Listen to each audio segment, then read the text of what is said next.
Hi everyone, it's Catherine Winter here with Ride EquiSafe, and today I'm going to show you how to reset the trigger on your Helite air vest. Now these instructions will work regardless if you have the Helite Zip-In 1, the Zip-In 2, or the AirJacket.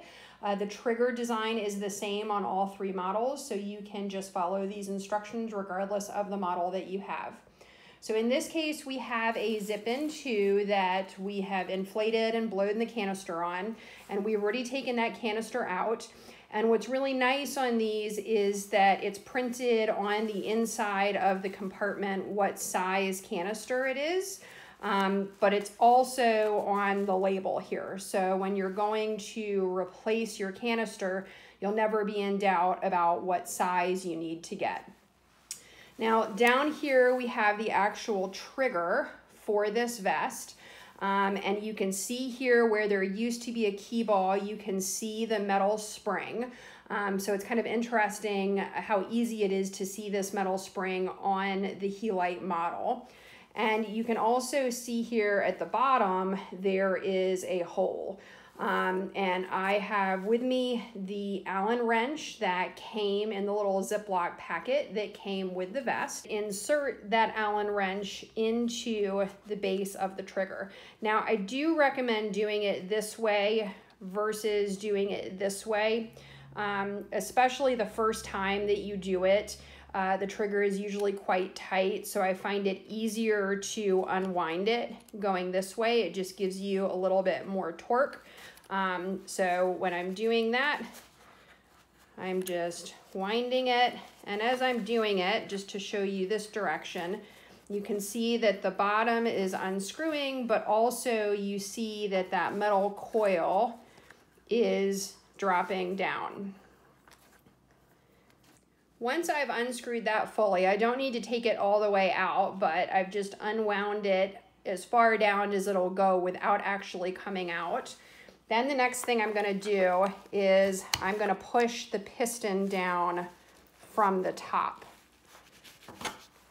And once I do that, then you can see that a green opening appears. And this is what your key ball from your lanyard actually is gonna be sitting in. So I'm just gonna put this down for a second here, grab my key ball, and I'm just gonna stick this right in here. Now, sometimes when you go to stick it in, it won't be flush, and that means that your little seat for your key ball is not centered. So if that were the case, you can just use your Allen wrench to kind of manipulate it a little bit just to make sure it's centered.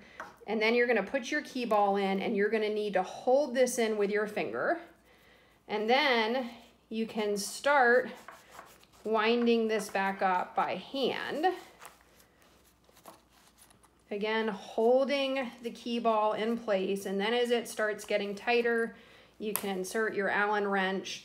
And as you start winding, if you don't have firm pressure, your key ball is gonna pop back up as you're winding the coil. So you just need to make sure that as you're doing this, we're gonna wind back down. We're gonna push this back down to open it back up.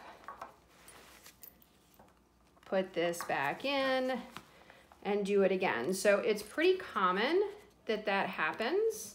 Don't let it worry you. It doesn't mean that the vest isn't working properly.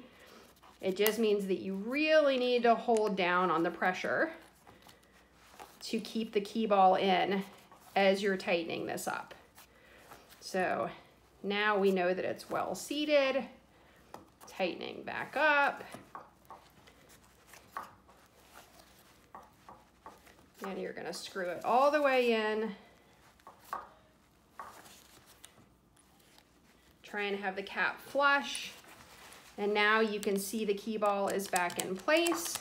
I can pull on it, not going anywhere. And now all I would need to do is pop in another canister. This is a screw top canister. Close up this compartment, and then I am ready to ride again.